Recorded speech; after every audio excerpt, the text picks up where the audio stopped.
I'm going live right now. Hi, everyone. It's Lindsay Baker, and I am live with Rescue Stories. Today, I have some amazing guests that are part of the rescue effort that saved 624 approximately chickens. This was about a week and a half ago, and we are continuing to have on some of the rescue angels that have helped out with this rescue. And we have here Isabelle, and she's going to say her last name because I don't want to butcher it. Isabelle, can you tell us your name? Cnuddle, Isabelle Cnuddle. And you're Belgium. From Belgium, and you are with Clorofil. Yes. And you were part of the rescue effort, and we're going to get back to you in a moment, and you can talk to us about that. But you're, it's an all volunteer animal advocacy nonprofit micro sanctuary, and that you are involved in, and you are actually the founder. Is that correct? That's correct, yes. That's correct, great. And also we have Jordie Ruggles, and Jordie is with, I love this name, by the way, Dairy Calf Underground Railroad. That name just struck me when I heard it. And you are part of a network of sanctuaries and transporters in the Pacific Northwest, sometimes California, and you began with doing calves, and now it's spread out to be all sorts of farm animals. Is that correct? Yeah, we've even transported companion animals, so everything. Fantastic. So you just transport whoever needs to be transported that you can help. That's wonderful. Yeah. Okay. And surprise, we have Helen Demes from Sunset Farm. She's the founder of a sanctuary, the Sunset Farm Sanctuary in Brownsville, Oregon, specializing in high-risk newborn calves, lambs, and kids. Wow, that is really impressive. And I saw there you had with you were actually feeding, was that a baby goat or lamb, or what were you feeding, Helen? We have 3 disabled baby goats right now that we're taking care of. Oh, wow. That is just wonderful. And last we have, not last but not least, Lisa Karlan, who is a fellow contributor, my personal buddy, and she actually was part of this rescue. She has a show on Friday mornings. At what time, Lisa? Tell me about your show. Tell them the name of your show quickly. 10 a.m. My show is called Hey Doc, What's New in Plant-Based Medicine? And I interview the top plant-based physicians in the world. Fantastic. And I want to jump right into a video to start showing everybody who has not seen this. We have 29 people watching right now. It's going to go up. But we want to show them what this whole rescue was about. So we're going to start with a little video made by Carrie Shaw.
And that's the end of it. So ladies, did you see, were there some of those photos in there from your rescues?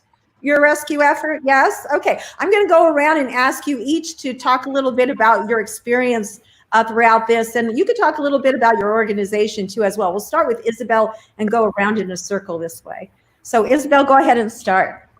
Yeah, well, it was a multi-day rescue, and I was involved in the first day when Carrie called me. Actually, she called me to see if I could take any chickens in my micro sanctuary. And I told her I was full, but I would be happy to help. So I joined them at the farm on July 4th. There was Carrie, Terran, and Jacinda then. And we took out about 120 hens that I'm sure Carrie told you that we brought in her garage in their house. Then we did a health check the next day and brought them to the Santa Cruz Animal Shelter and Herd and Flock Sanctuary. So that was my involvement on the first day. Then she called me back and said, hey, we're going for another day. I was not able to help, but I joined them later at Herd and Flock to do another health check of all the hens they got on day 2 and 3 of the rescue. Wow, so you were instrumental in checking out the health of all of these 100 and some chickens. Wow. So are you a veterinarian, or how did you come to be skilled at this? I am not, but I've been volunteering at a lot of rescue that Animal Place did when they rescued thousands of chickens at the same time. So I've learned a lot from their expert there, and I'm giving back, all what I learned. And actually, one of the things we do with Clorofil is we give chicken care class to people who have chickens, to other sanctuary. We are really, we're all about education. Yeah, we're going to look at your website, and we're going to go around and look at everybody's media that I have on you. But first, we'll just do this circle around and do a general intro. So I'm going to ask Jordie the same question, how you got involved and so forth, and tell us a little bit about your experience.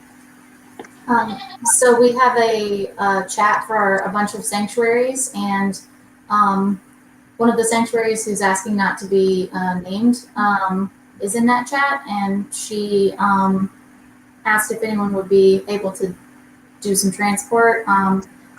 This was on July 7th, and I think they said July 8th was their last chance to get birds out before he, I guess, killed them all or gave them to farmers. So we were kind of like right at the tail end of that barn where, the chances of getting them out was like right then. But that's kind of what we do is the whole purpose of our chat is to get intake requests filled so that animals don't, fall through the cracks. And so we went down with our activist van that's like a 15-seat passenger van where we take the seats out, and another car. So there was 4 of us total from Washington that came down, and we got 65-ish birds in the van, and we got 35 in the car. Then we took them on north to Oregon and Washington homes, sanctuaries, and private vegan homes that we had lined up. And then we're going back this weekend to get some more from Zoe. I heard about that. That's wonderful. And Lisa's very close friends with Zoe and her mom, so we'll talk about that in a moment when we get to Lisa. But yeah, that's great to hear. And I do have a wonderful TikTok video that Jordie gave me that I'm going to show you guys of her rescue in just a little bit. But first, we want to talk to Helen, and Brian Reed's joined us. So you guys, tell us about your experience in regard to this and so forth, if you would. Well, so I'm part of the sanctuary here is part of the chat that Jordie's been talking about, the Dairy Calf Underground Railroad, who, by the way, has brought me, I don't know, probably 100 animals over the last 3 years, all kinds.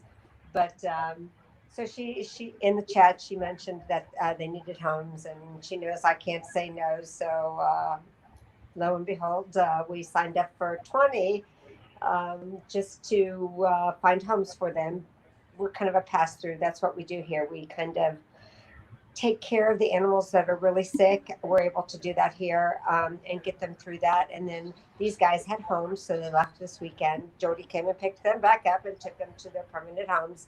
Several had mycoplasma when they got here. Some of them weren't doing so great, but these were, I got to tell you, these were the spunkiest hens I have ever dealt with. They had some serious ninja moves, man. I loved these girls. That's terrific. That's great to hear it. Well, I have a few things that you had sent over as well, and I pulled a few pictures from your website. We'll be coming back to you with that in a moment. But Lisa, Karlan, okay, Lisa, you've been on both of these interviews with me, so just give us a quick wrap up, a rundown of whatever you want to say now. And so we've done, I think, 3 shows so far. One was done with Jane Velez Mitchell on her channel, and 2 have been done. This is the second one on Lindsay's channel, Rescue Stories. And I'm the facilitator. I'm the person who tries to put things together, make sure that A knows what B is doing, and facilitate the communication, because when these hens were available, we really had just a few hours before the time when we thought the farmer was just going to say we're done, and whoever is not picked up is going to be depopulated, which is their euphemistic term for basically killed, euthanized. And so we worked very hard to get all the transport. So all the transport people, and it happened. There are so many incredible people spent their hard-earned money on gasoline and trucks and time to pick them up from this egg-laying factory farm to pick up these hens. And I'm so happy that the vast majority of them have lived, have survived. We lost a few at Happy Hen. They had 216, and I think they lost 3 birds out of the 216. So proportionately, it's a fairly small amount. They were very sick birds, but the rest of them are doing fairly well. And I just think this is a whole group of amazing people who run nonprofits. And I think if Lindsay, are we going to put up their fundraising links in the comments? yes, and that's what I was saying. If we could get somebody to do that. That is not, they can't right now, but we'll do it afterwards. Yeah, we'll do it after. So if anybody's listening, if anybody can, I just want to wait 1 sec. Can we just go around and have everyone go ahead and say it, and I'll type it in right now as you do it. Let's do that. I think I can do that for you, right? Sure. You have to go into Facebook to do it. No, I can go do it right in the comments here. So we'll start with Isabella. Okay. All right, sure. Okay, Isabelle, sorry. My organization is called Clorofil, and the website is clorofil.org. Okay, got that one in. And what's the next one, Jordie? So we're a private Facebook page for the public. So if people want to join, it's Dairy Calf Underground Railroad on Facebook. And if people want to donate, we kind of ask that they just donate to the sanctuaries that we've taken the animals to, which you can find through all the posts that are on the page. So facebook.com, Dairy Calf Underground Railroad. Okay, folks, you got that? And one more. I'm just waiting for it to go up. Yes, go ahead. Helen. The best way for Sunset Farm Sanctuary is through PayPal. We also have a public Facebook page for the sanctuary. Just one link to get in right now. We'll put the rest in later. Something easy. So give me something easy to type in. So facebook.com, Sunset Farm Sanctuary. Okay.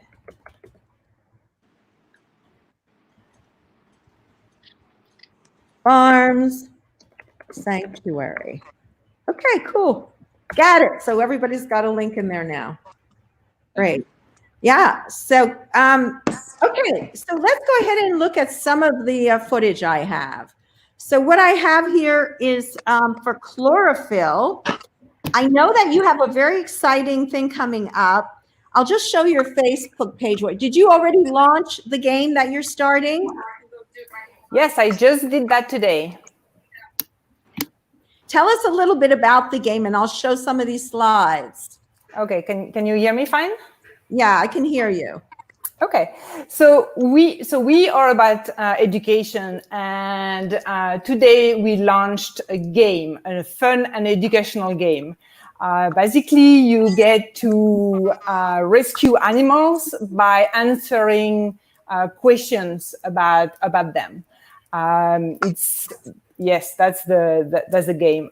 There is a beautiful art from my friend Mark Middleton, and you can rescue cats, dogs, chickens, pigs, and cows. So we really have, all the animals covered. a lot of them. And the target is, all the animal lovers. So, we want to reach out to the cats and dogs people so they get to know about the farm animals too. That's wonderful. And I'm going to just show a little clip of how it works. If somebody wants to buy the game, I'm certainly going to be purchasing one rescued game. Here it is.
So that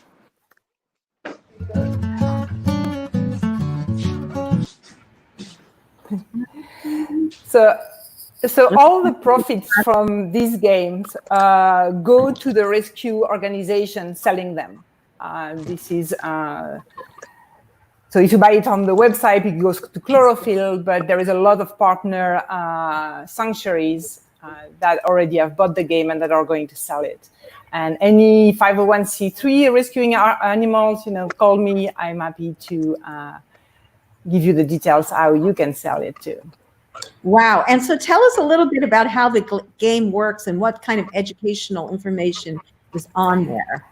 Well, there is, fun facts about it's a mix of fun facts about the animals, information about their behavior, and also the life in the farms. So you will have questions like, hey, how many muscle are in a cat here?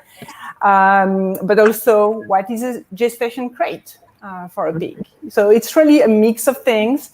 It's made for kids age 10 and above, so adults, are going to love it too. It's really like a trivia game.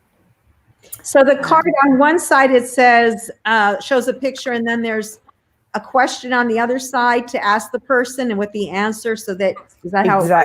Exactly. And you saw there is a dice also to put some chance in the game. And the goal is to rescue one of every species or 5 of the same species. So there is some strategy also in the game.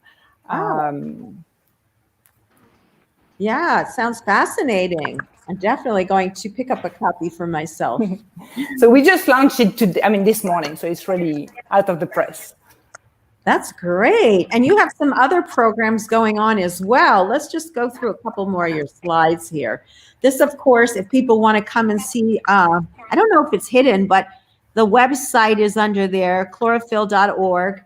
And then these are just some chickens, I guess, they love squash and watermelon and stuff.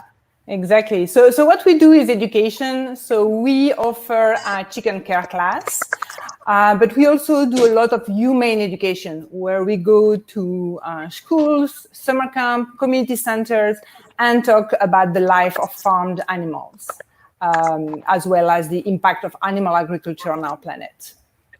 So this is our main focus.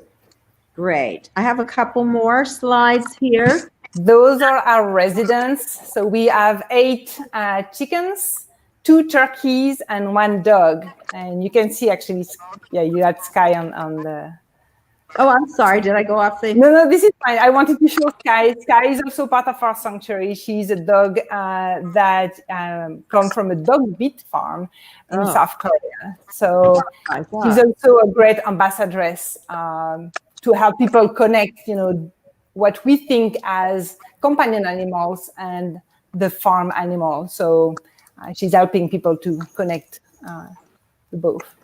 Yeah, and then I see that you have you work off of volunteers primarily. Yeah, we all volunteer. So it's friends and people in the community helping us, tabling at events. We love games. So often when we go at tabling at a market or something like that, we bring games. That's how we love to engage with the public. Oh, interesting. I have one more picture here, and that's your newsletter that people can sign up for if they're interested. Yes, it's all about chickens. And you educate people about care and vaccinations and so forth? Everything, if you want to keep chickens, what's involved in their care, from, building a predator-proof coop to all the healthcare. And if you're a sanctuary and want to do things more hands-on, we are talking about that too, like fixing bumblefoot and draining a belly and things like that. Oh, wow. Sounds pretty intense. Okay, well, we have a little visitor here, and I don't want to, he may have to go away, so let's jump on to Helen here. Do you want to introduce who you have with you here? So we'll let you speak about him or she for a minute here. This is Pearl. Pearl we have 3 disabled baby goats currently at the moment. Pearl was born with only half legs in the front on both legs. So she doesn't have, just below what we would consider like the patella, she doesn't have anything below that. And what grew was kind of like a teeny tiny little soft hoof. So nothing that will protect her. So she's going to have to be set up for some prosthetics here shortly. I see. And how did she come to you? Oh, we have a soft spot for, people come into your life so funny. I was looking for somebody because we have a couple alpacas that the dairy calf rescued and sent to us, and we have not been able to find any good shearers, but they were really bad, so they had to be sheared. And I came across this woman, and she's an alpaca rescue, and so she said, "Oh, I'd love to come do yours." And then the next day, even before she came, she called me. She said, "I just have a baby goat." She said, "You guys need to come get this goat." So she brought the goat to me immediately, and it's funny how that just happened. I mean, within a day. And now she's shearing our alpacas for free. Wow. Well, I would think so. After giving you a goat, that's a lot of work. But it's great that you can do it, and particularly ones with special needs. Let's just show a little bit about what you gave me here. I think this was the chicken rescue. Oh, the ninja moves.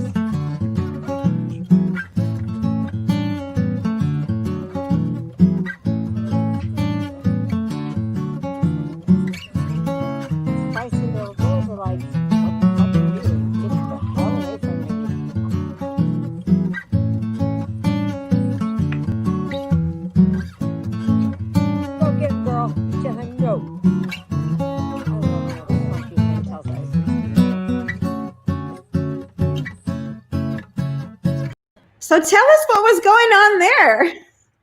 What was going on between? Well, so we got a lot of roosters dumped off here, and Frickin' Frack showed up one day a couple weeks ago, and I called him Frickin' Frack because I was like, oh, Frickin' Frack, that sounds good. And they found a little way into there. Typically, that's a very safe spot nobody can get into. But Frickin' Frack found a way in there, and I went in there that morning, and there they were. They were courting all those girls, and those girls weren't having anything of it. Oh, wow. Is that true? They went in there to meet all the girls. Isn't that incredible? Oh, my gosh. Yeah, that's funny. They were really cute, but those girls were like, oh, yeah, no. We don't want no roosters in here. No roos for us. I'll show a few pictures. Were these chickens from the rescue that you did? They are. Yeah. They Ah. are.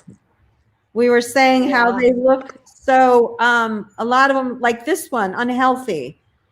It's sad. You know, but by the time she left, her comb had started to turn a little red, and it was kind of standing a little more perkier. And you know, it's a process with these girls. It's not an overnight transformation, but working with with the battery hens or these organic farms, it's so rewarding because after 3 or 4 months, the transformation from what you see, what you get, what you see then is so amazing. It's such a good feeling seeing them come into their own. Yeah, we'll have to bring you guys back on, and when we can see them down the road from here. So here's another thing you probably want to share with us, the goat to meeting. Can you talk about your Zoom meetings you're having? Are they Zoom? I'm assuming. Go ahead. Yeah, those have actually been a lot of fun. We do a lot of outreach to schools. So the kids will virtual field trips, so to speak, in this new world order that we're living in currently. And we've had so much fun. It's been such a great opportunity to teach these kids a little bit about what it means to be a farm animal.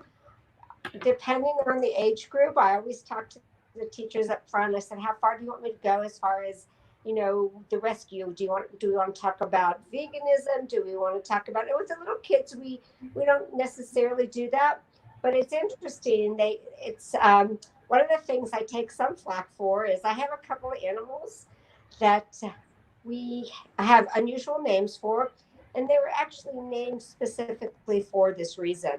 So we have a lamb. Her name is Lamb Chop. And I was talking to one of the kids, and they said, that's not a lamb chop. I eat lamb chop. And I said, this is what you're eating. This is the face of what you are eating. And they're like, what? No. And they were, Mom! Good. Yeah, they made the So I know connection. there was a conversation that had after that. And I have taken flack over the years for that, but I think it's important especially for that generation. They need to put 2 and 2 together, especially when their parents won't put it together for them. Yeah, we're going to go into this a little bit more with all the ladies commenting. So let's just get through the rest of your media, and then we can just move on to that next. So this is the last screen I'm going to show right now, and this is how people can help you. That's ways to donate, either a one-time donation, a monthly patron, and also, is that through Patreon? Is that how that one works? Yeah, either that or you can do it monthly through PayPal as well. Okay, and then you can donate needed items as well. So there are many ways that people can help, and they can get in touch with you. We're going to be putting up all the links and all that great stuff in just a little bit. So let's move on to Jordie. Jordie, I think I'll start with your TikTok journey video. I thought that was really good.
Wow, scared me for a second. I thought you were really driving that car.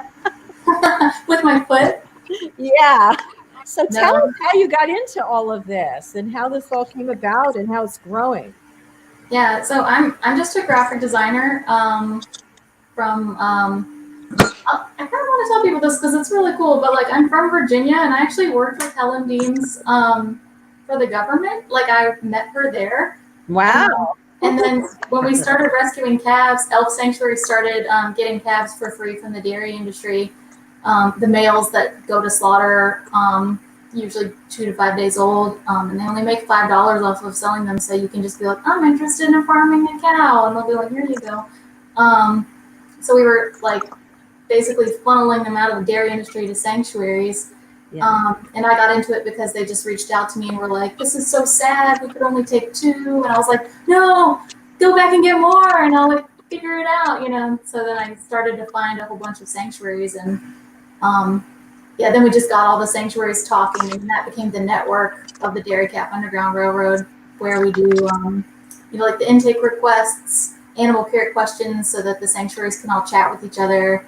And then, you know, there's me, and I just do like transport. So pretty much if an animal's anywhere like Northern California to the Canadian border, we can transport them to their forever homes or fosters. And really, I think that's the best thing that's come out of it, because there's always going to be animals that need homes, and there's always going to be like more than everyone can take and everything. But the fact that some of these sanctuaries used to not talk to any of the other sanctuaries, and now they can talk to 20 sanctuaries, is really nice. And as far as like efficiency, it's just so much better now than it was like 2 years ago for the PNW.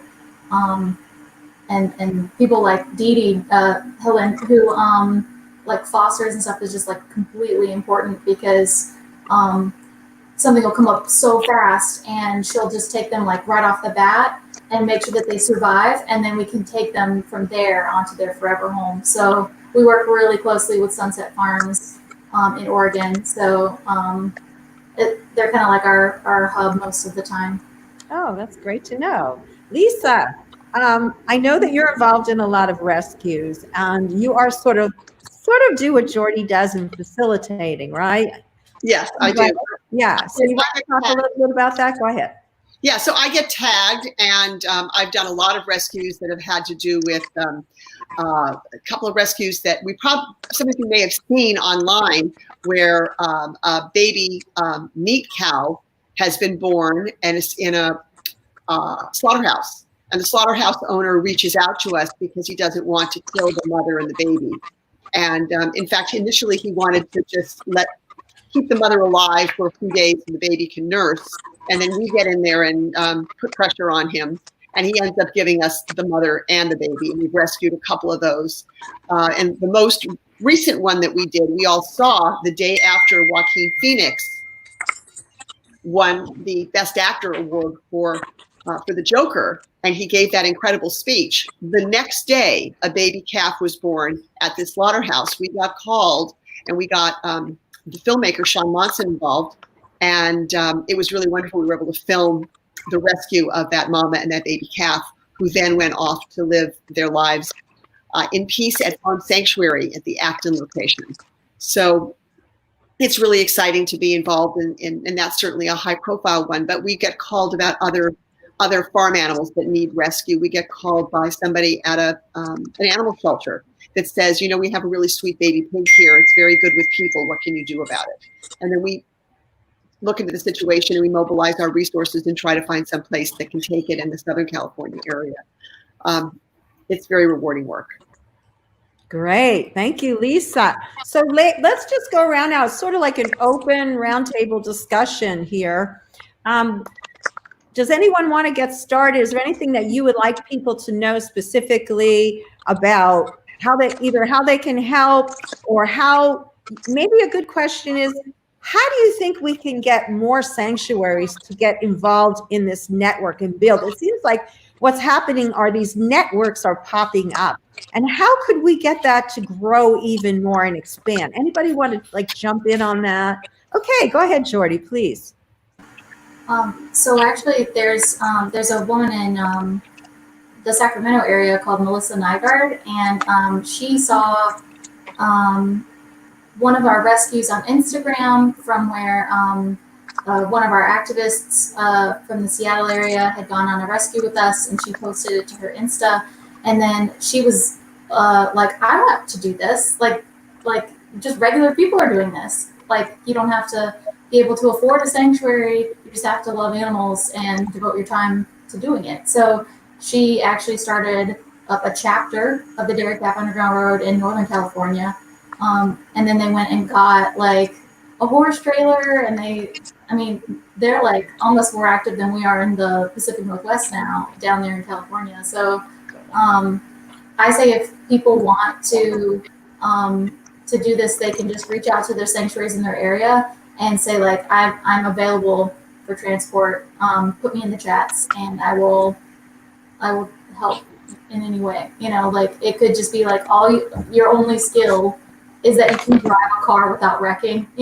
Like maybe that's all you can do. So. Yeah.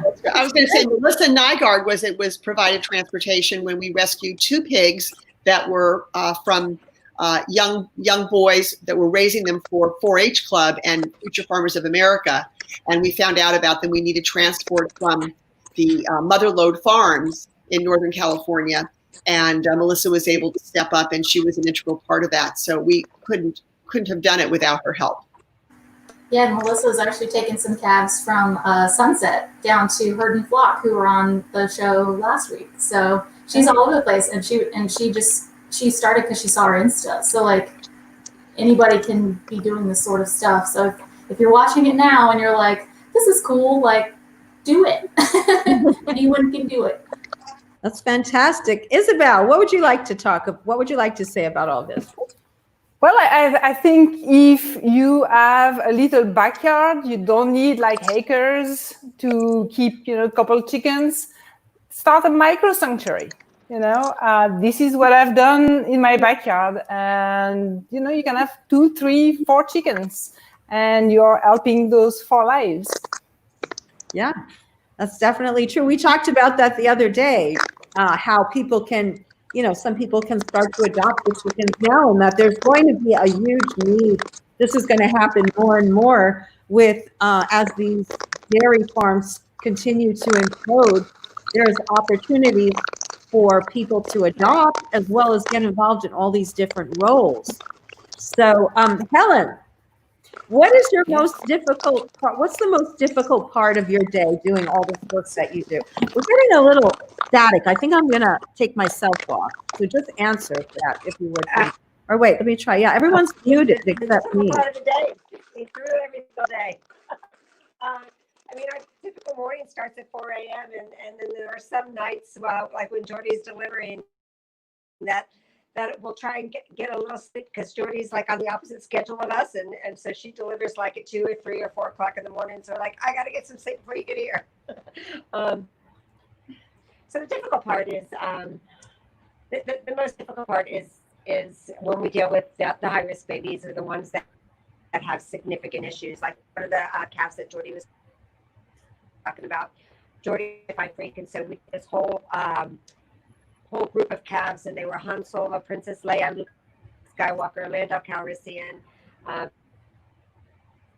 Can you get closer to the mic? We're having trouble hearing you. Can you get closer to the mic? Your voice is very faint. Sorry. Can you hear us now? Speak again. Your voice is going in and out. Let me walk over here. Is this better? A little better, but you're still not loud. Yeah, I have a problem with my phone. Okay. So I think. How about now? Can you hear me now? I don't hear you anymore. That's better. That's better. It's a little better. How about now? All right, so better. So it's a super sci-fi free product. We had a bunch of calves from the dairy calf, 5 of them to be exact, and they were. Yeah, we can't hear you at all. Skywalker. You know what? Try going. Helen, try going out and coming back in. We can't hear you at all now. It's very broken.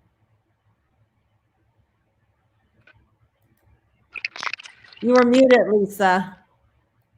Unmute yourself, Lisa. Yeah.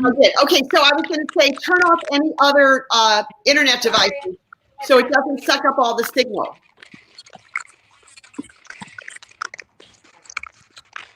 Jordie, maybe in the meantime, while she's sorting that out, you can and I'm losing do a little anyway. tapping. Tell us about some of your most exciting. I lost everybody. rescues that you were able to do? I'm going to just mute her for a second so we can hear you. I can talk about Sunset a little bit. Okay, go ahead. That'd be great. Yeah, so she's in Oregon and I'm up in Seattle, but she's like my home away from home. Like I'm down there. Like we started this in 2018, and I was probably down there like once or twice a week. At one point I'd gone like 4 days without a trip to Sunset, and I was like, it's really weird. It's been 4 days. But yeah, she. I was gonna say about how we worked together too, and then I brought her a calf. And we talked about how we both worked there, and we just didn't make the connection that we had met. And then I was driving away. It was like 5 o'clock in the morning, and I was tired. And I was thinking, I was like, wait, I think I worked with the Helen. Wait, it was this Helen. And I called her. And I was like, do you remember a girl in the graphic design team with red hair? We worked on this thing. And she was like, oh, yeah. And I'm like, okay. We're across the country and saving animals together. It's just so weird. Yeah, and so that was really cool that happened. But as far as the dairy calf group that we had at the beginning, that was definitely the hardest because they're so delicate. Jerseys especially. The farmer would give them maybe like 2 bottles of colostrum if we were lucky, but it was winter and it's really cold. And they would be outside sometimes before we were able to get them. Sometimes they died before we could even get there because the farmer wanted to keep them for like overnight, and they would die in the night. So like by the time we got them, they were like half frozen, covered in afterbirth. They had viruses from the farm because he didn't vaccinate. And then I would like get them from Elf Sanctuary, who went to pick them up, and then I would have to like hurry to get them to the sanctuary. And sometimes it was like a judgment call where I'm trying to decide, do I take them straight to WSU or OSU, or do I go to the sanctuary? And I can't tell you how many times I took them straight to the sanctuary, and we monitored them, and then by the morning we were taking them straight to OSU or WSU because they were only like 24 hours old and they're supposed to be with their moms. So they would be like the most difficult rescue animal to start with, and that's how we started. And then after that, things like chickens are so easy. We started with a Subaru, and people could see the calves standing up in the back, and it's like a $500 fine if you get pulled over with a livestock animal in your car. Now we have a wing with tinted windows, so no one knows that I have alpacas in the back or pigs, so it's kind of nice. Here's some of the vehicles. Yeah. And now who is this lady? That's Jill. She was on your show last week. Oh my goodness, that is Jill. I didn't recognize She took her. 50 chickens, yeah. And she has the Hobbit house that's so pretty in my TikTok. They look These were so some of the girls. poor things. Yeah, and if you give them watermelon, that way they don't stand on their water bowl and flip it. That's a good way to hydrate them. For hydration. Mm-hmm. That's interesting. And DD Yeah. So can someone else address maybe, how about Isabelle? Can you address when they actually get rescued? What's the intake? What do you have to do immediately when you get them in? What's the whole process to make sure that they don't die? Because I know a lot of them come in sick, right? So the very first thing, we've done all the rescue at night because one, they are sleeping and they are much easier to catch and transport. And then when you drive them, they are much calmer. So that's the very first thing usually we do chicken rescue at night.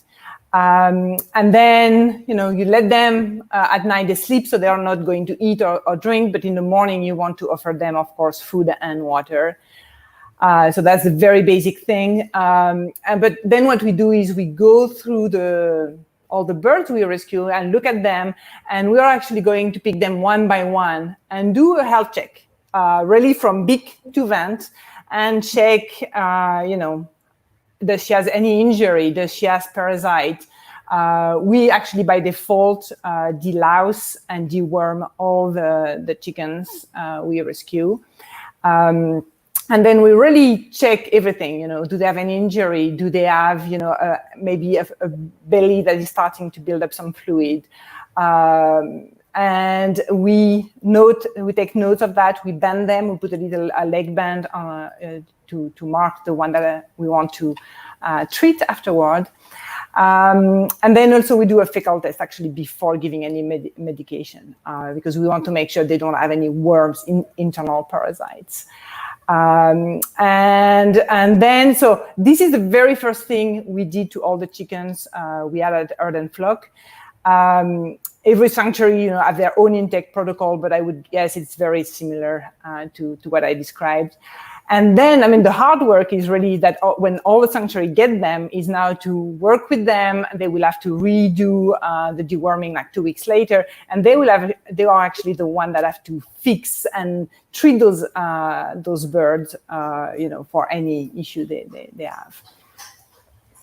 And would you ladies say that it's really be helpful for people to share out this video? We haven't said this yet. Share out this video. Please visit the websites if you can make a donation. Isabelle has a wonderful game, only $25. It's amazing. And you could teach children. You can use it for so many different things. Entertain your friends. So please share out this video for us. And if you can, do a watch party on this. We want to help these organizations because they're doing tremendous work no one else is doing, and we need more of this. The more we can support them, the more they can further their efforts. And maybe have some time of thinking of ways how more people can get involved and expand this rescue effort out even further. What do you think, Lisa? Well, I think that's so important to to comment, and to share, because all of those help the algorithm so that Facebook will share this. It's very, very important. And this broadcast is also being simulcast on YouTube, on Jane Unchained News on YouTube, and on at JVM on Twitter. So it's simulcast onto actually 4 platforms right now. Lindsay's personal platform, Jane Velez Mitchell's platform on Facebook, Jane Unchained, and then Twitter and YouTube, as I just mentioned. But the other thing that's really important, some people say, well, I don't have any money. I'm not working as much as I used to before COVID. Sharing is so important, and sharing the location of where you can make donations is really important. And I'm sure all these sanctuaries would be very happy. You don't need to make a large donation. $5. If everybody gave $5, they'd have more money than they would know what to do with.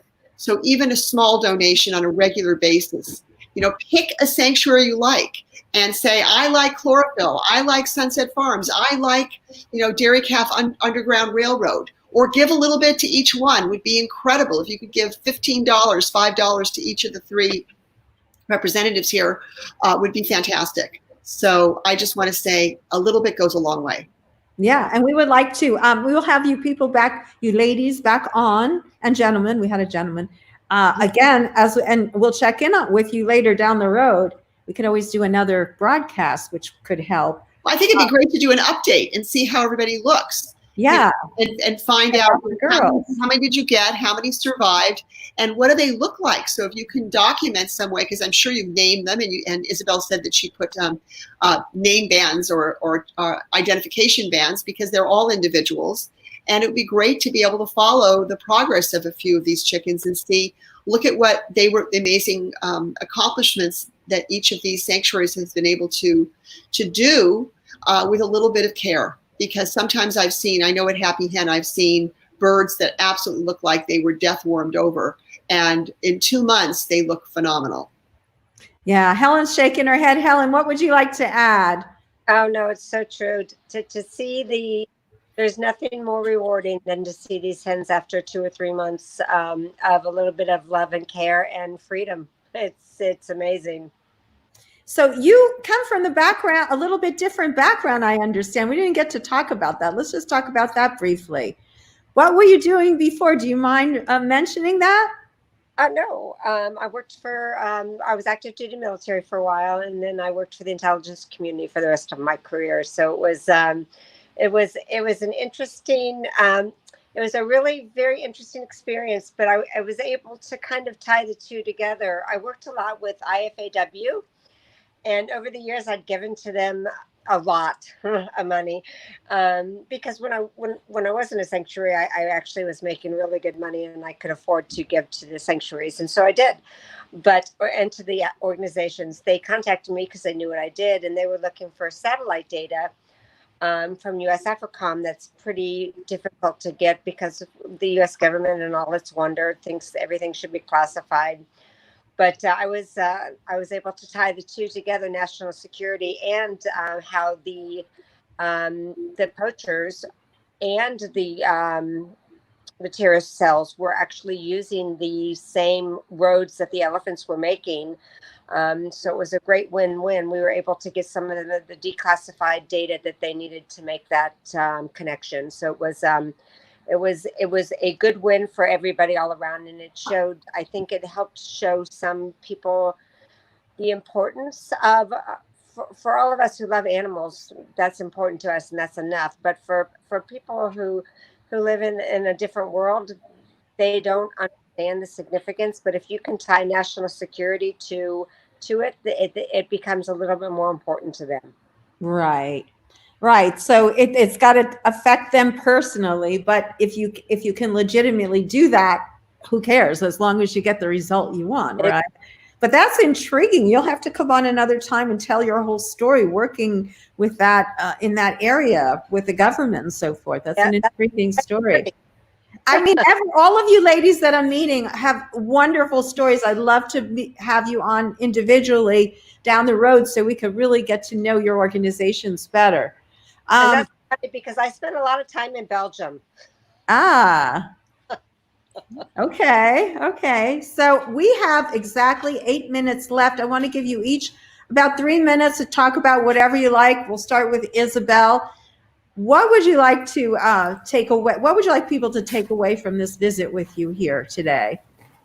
Well, first I want to thank you for organizing that. It's really amazing to be with so many other rescuers, and I love the networking that's happening.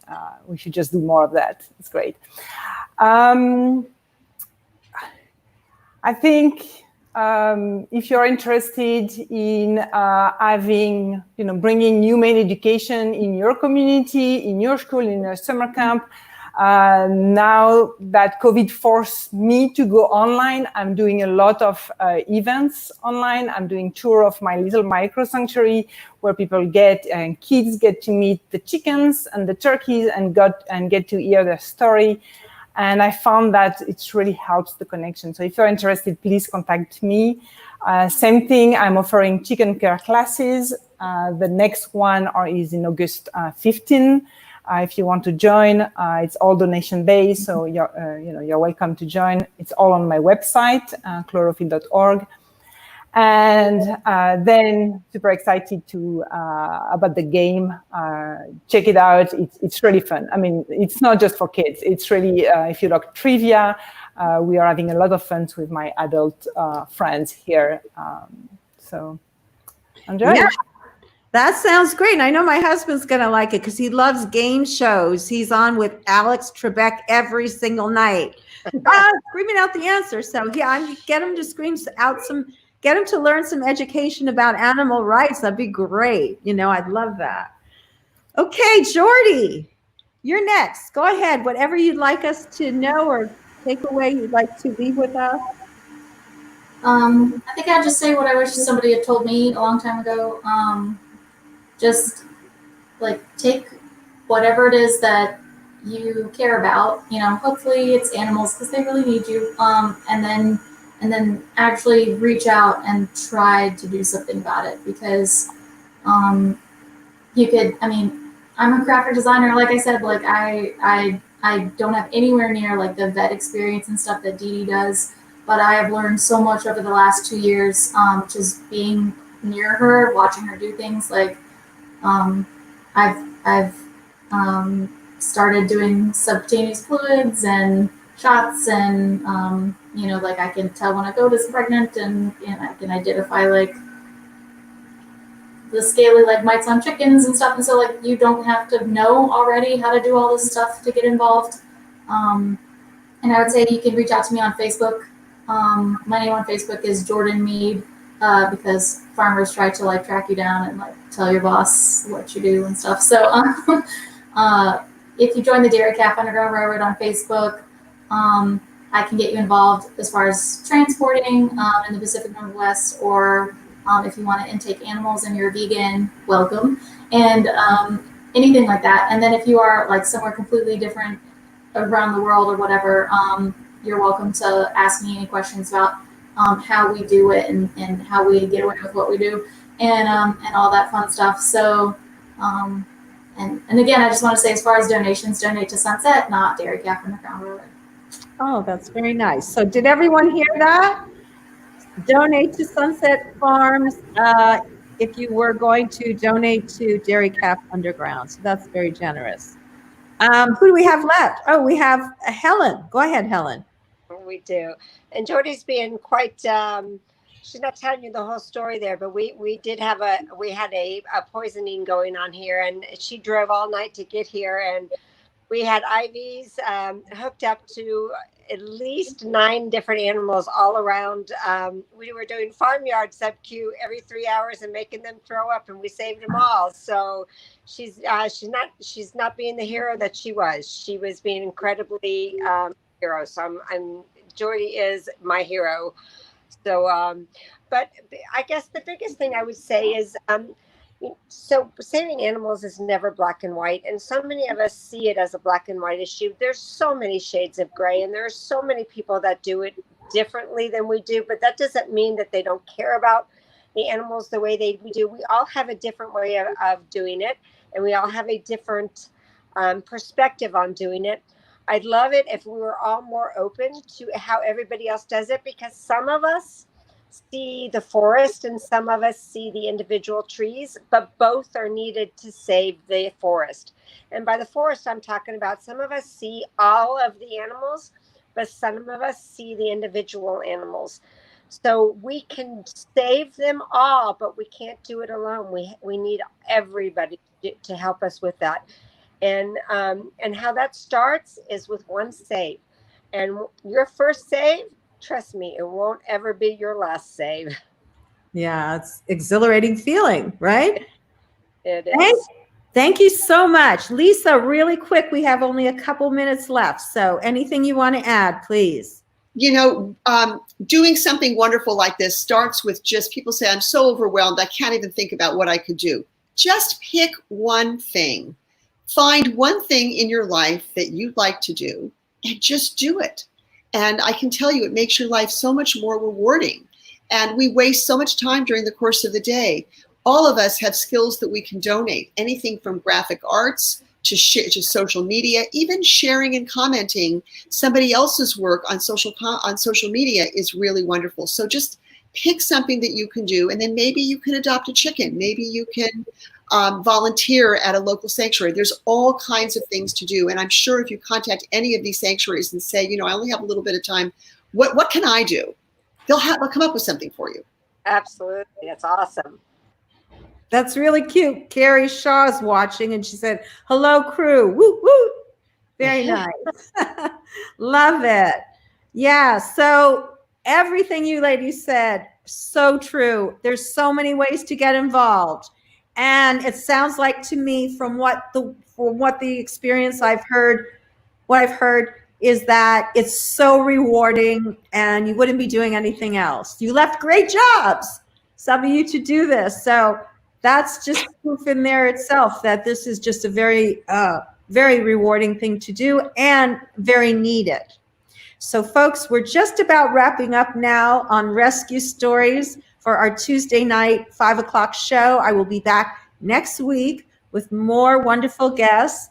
And these ladies will be returning later, I hope they will agree to, in future episodes. So you will see them again, and we'll keep you posted on what's happening with these chickens that got rescued by these rescue angels. To all of you.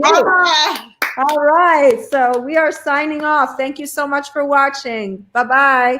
Stay on, ladies, once I go off.